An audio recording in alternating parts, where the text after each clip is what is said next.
The vicious galactic civil war, unleashed by Horus in the Istvan system, would last for almost a decade.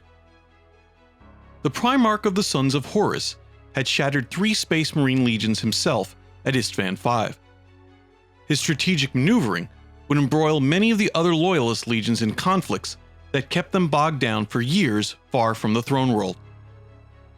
After the Drop Site Massacre, the Warmaster had moved towards Terra as rapidly as possible over the next 7 years, stopping only to batter those Imperial defenses directly in his path.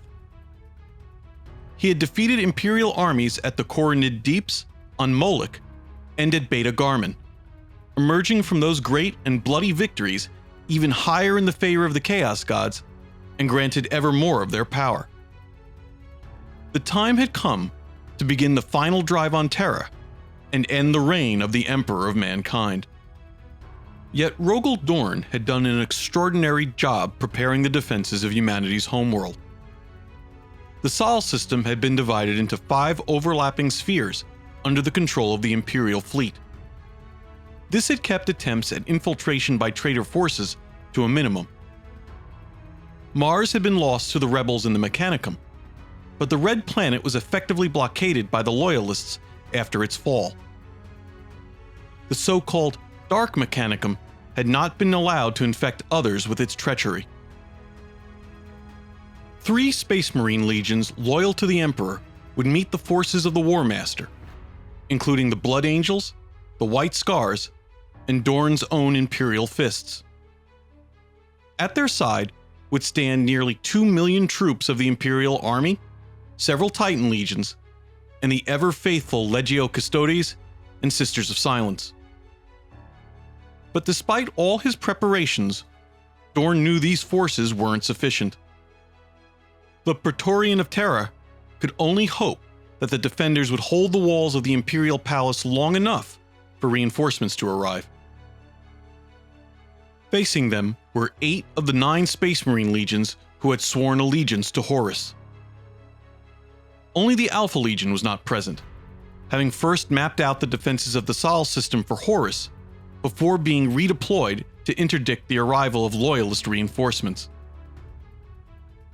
Alongside these heretic Astartes stood hundreds of regiments of the traitor Imperial Army, multiple Titan legions, and the demonic armies of chaos summoned from the warp.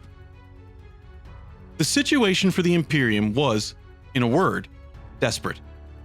But Horus, like Dorn, was well aware that his strategy depended on speed. If the battle for Terra became a long, slow war of attrition, even his forces would feel the strain. Horus's main fleet arrived in the Sol system from its muster point at Ulanor through a warp rift opened by chaos sorcerers on a comet passing between Venus and Terra. In this way, Horus's armada was able to bypass Dorn's concentric spheres of defense. The traitor fleet massed above Mars, aided by resupply from the Dark Mechanicum. Then the traitors struck at the Imperial blockade of the Red Planet. The Warmaster's ships managed to destroy the integrated naval defenses on Luna, smash the Throne World's orbital platforms, and scatter the defending Loyalist fleet in 30 days of space combat. When the Warmaster at last looked down upon the fortifications Dorn had built around the Imperial Palace, he realized that he would need to unleash the full force of his traitor Marines and Titans. Yet there was another problem.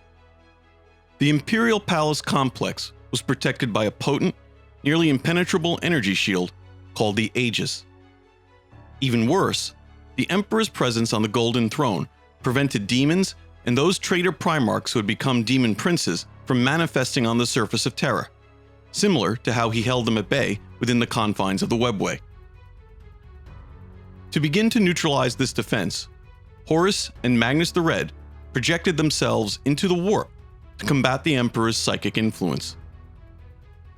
The Warmaster's best chance for victory was to inflict enough damage on the palace that his father would emerge to meet him in the field for a final confrontation.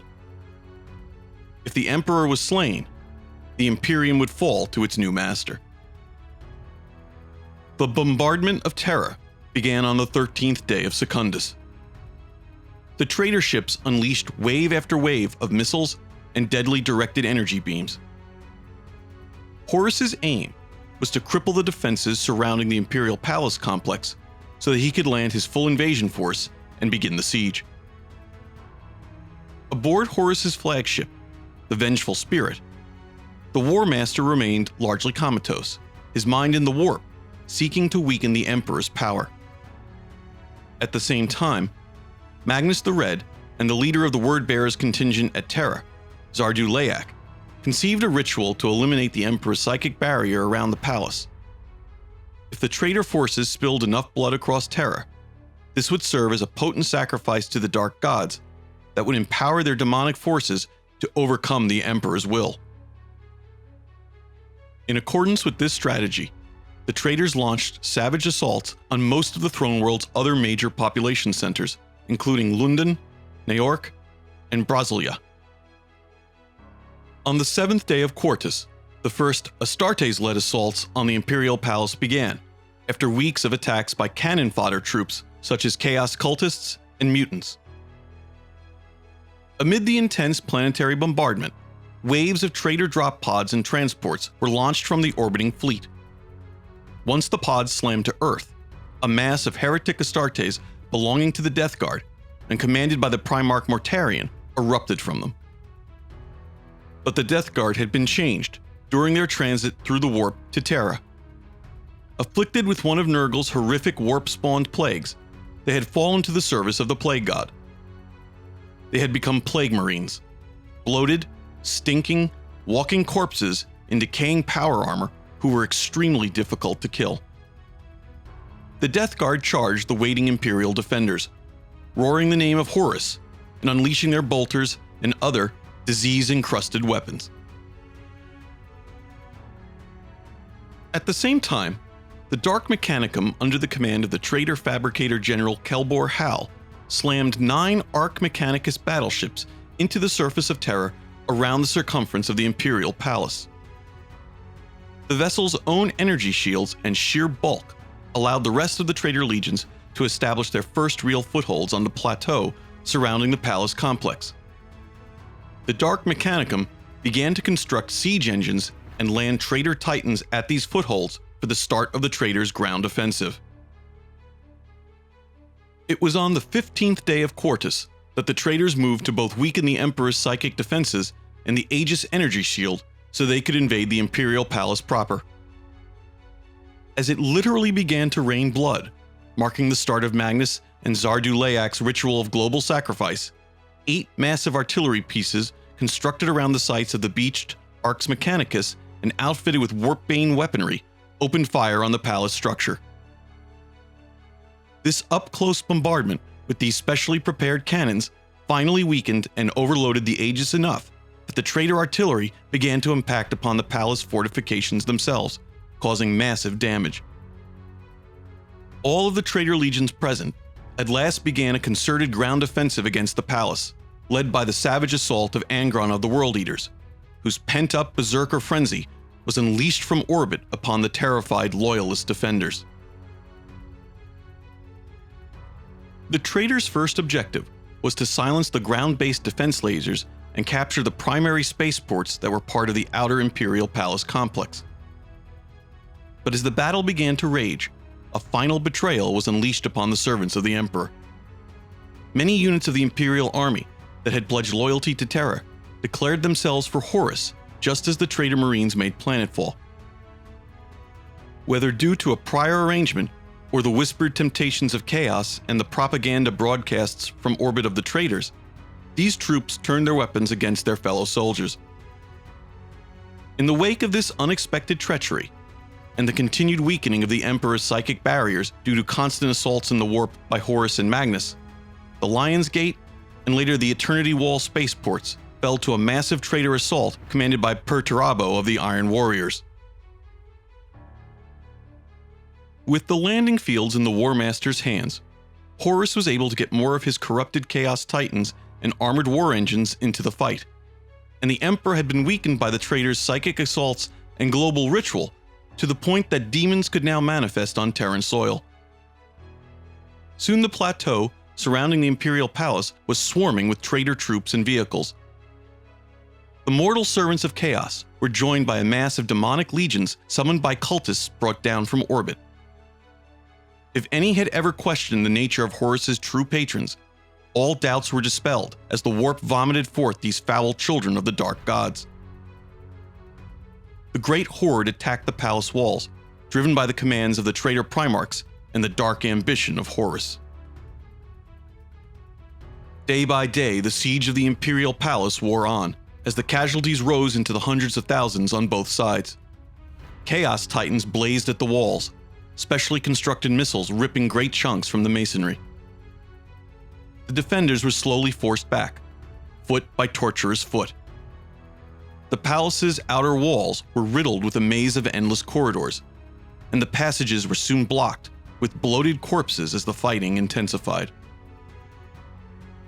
Then the demon-possessed Chaos Titans of the Legio Mortis, the Death's Heads, began to demolish entire sections of the outer bastion. The defenders inflicted heavy casualties upon the corrupted god engines, but the Titans' fire would not relent. As the days passed, their persistence paid off. Slowly but surely, under the constant pounding, the walls of the inner palace began to crumble. Elsewhere, another Primarch the Warmaster had once thought would join his cause began to inflict significant pain on the traitors. Jagatai Khan and his White Scars Legion, mounted on assault bikes like motorized versions of the feral tribesmen that roamed the plains of their homeworld Chagoris, had been striking at the flanks of the traitor armies. They hoped to use these hit-and-run attacks to draw a portion of the traitor forces away from the palace. But seeing the defenders of the palace begin to falter under the Chaos Titans' assault, the Khan changed his plan. He redirected his highly mobile squadrons of White Scars and the Imperial Army's 1st Terran Tank Division to attack the Lion's Gate spaceport.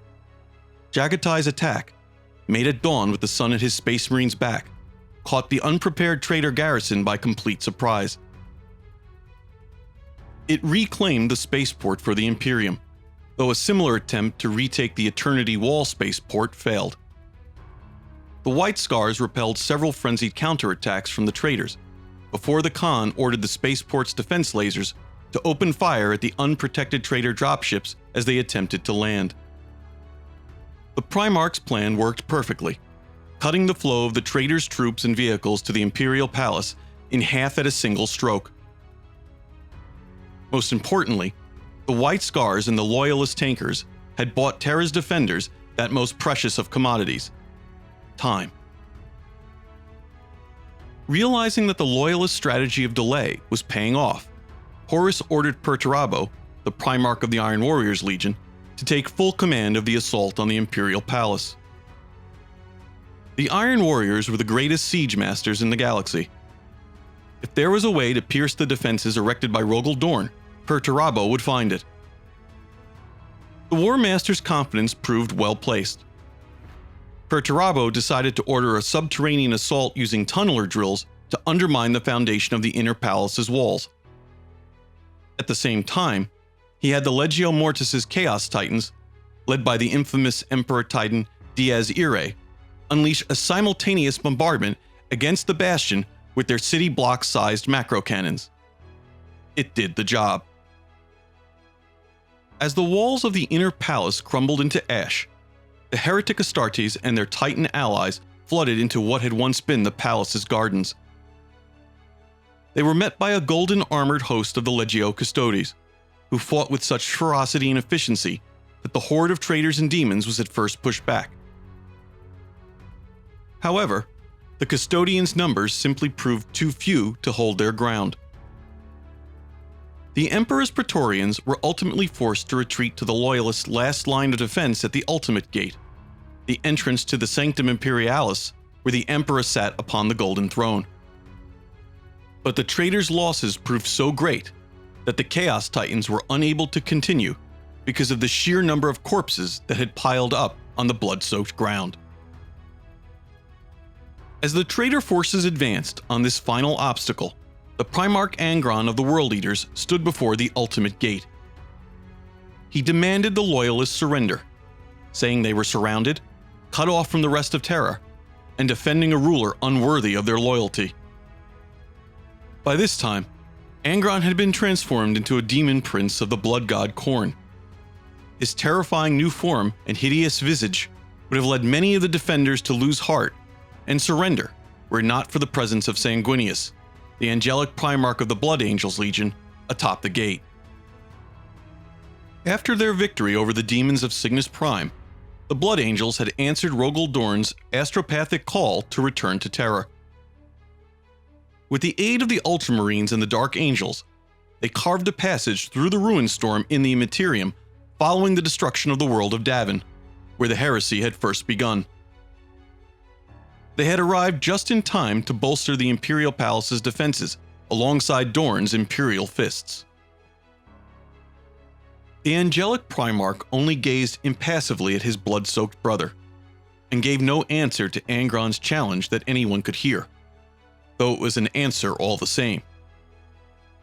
The World Eater's demon Primarch withdrew, not yet able to penetrate the Emperor's rapidly weakening psychic barrier around the Sanctum Imperialis. Angron told the Chaos Forces there would be no surrender, though he seemed to relish the prospect of the slaughter to come. It was then that a huge shadow rose up from among the hordes of heretics. The giant creature unfolded its great, leathery wings and took to the air. It was a bloodthirster, one of the greater demons of Khorne, and it flew towards Sanguinius. The angelic Primarch recognized it instantly. It was Kabanda, the terrible demon who had almost slain him upon Cygnus Prime. The demon wanted a rematch. Atop the ultimate gate, the two mighty beings clashed in aerial combat. One with feathery wings of the purest white, the other a nightmare creature held aloft by bat-like patches of darkness. Sanguinius plunged his sword into the demon's face and gouged out one of its eyes. The shrieking, enraged demon grabbed the angel by the throat with one crimson fist, while stinging one of his wings with its flaming, corded whip. Already fatigued from the long siege, Sanguinius froze in midair and was flung by Kabanda down onto the surface of the ultimate gate far below. The Ferrocrete splintered with an audible crack as the Primarch's limp body smashed into it. The Loyalist forces seemed to collectively groan as their champion was laid low. But Sanguinius was not finished. The Blood Angels Primarch drew on his last reserves of strength and rose to his feet. With a swift leap, he seized the demon who had sat down on the wall before him by the wrist and ankle. He raised the monster up high and smashed it across one knee, the snap of its breaking back silencing in a single moment the cheering of the traitor hordes. Terrible and beautiful in his rage, the angel lifted the carcass of the demon above his golden head and hurled Kabanda's broken form into the midst of its followers. The traitors howled, but there was little they could do. Against all odds, the ultimate gate had held. Before and during the siege, Malcador the Sigillite had met with the Emperor in the dungeons deep below the Imperial Palace. In separate audiences, he came before the Master of Mankind, accompanied by two groups who had cast off all links to their former identities. The first was of 8 psychic Space Marines, drawn from both the Loyalist and Traitor legions who had cast aside all allegiance to their Primarchs. The second was of 4 unaugmented humans. These were the men and women of an inquisitive bent the Emperor had ordered the Sigillite to seek out. They were tasked with discovering future threats to the Imperium's safety, from without or within, and hunting down the servants of chaos. At each encounter, the Emperor approved of Malcador's choices wholeheartedly. He told the groups they would play crucial roles in the Imperium's future, though their contributions would always be veiled in the greatest secrecy. Late in the siege, the Emperor surprised the Sigillite with the unexpected and welcome news of Loyalist reinforcements. The Space Wolves had managed to evade the Alpha Legion's fleet and were now rushing through the warp back to Terra. The Dark Angels Legion of Lionel Johnson and the Ultramarines of Rabute Guliman had triumphed over the traitor fleets seeking to block them, and found a way through the rapidly disappearing ruin storm. They were on their way, not far behind their brethren from Fenris. All of the Imperium's loyal defenders were coming home at last. But the Emperor gently informed Malcador that his final duty was at hand. Horus also knew his only chance of victory lay in defeating the Emperor in person before the Loyalist reinforcements arrived. The Warmaster would have to act rashly, and when he did, the Emperor needed to be able to seize the initiative. That meant leaving the Golden Throne.